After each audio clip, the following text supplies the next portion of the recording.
New Mexico's public radio and TV stations are bracing for impact, with the feds clawing back more than $1 billion in funding nationally.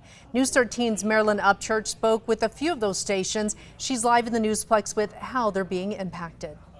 KANW is a NPR-affiliated station in Albuquerque, broadcasting across central and northern New Mexico. They're facing a $240,000 budget cut, but unlike other stations, they say they will be able to keep operating.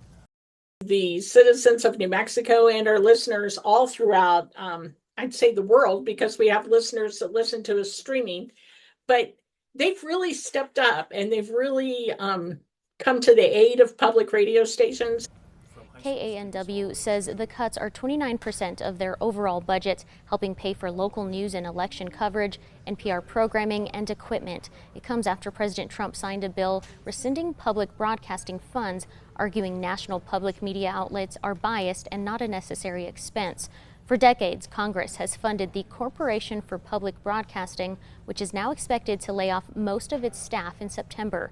Much of the corporation's money went directly to PBS and NPR stations across the country, running educational programming and other content. Heidi Brown with KANW worries most about the stations in rural America, which she says provides notifications to the public about storms, floods, and fires. There are parts of New Mexico that are very rural that without KANW, underserved minority rural populations wouldn't hear those announcements because they don't have cell service.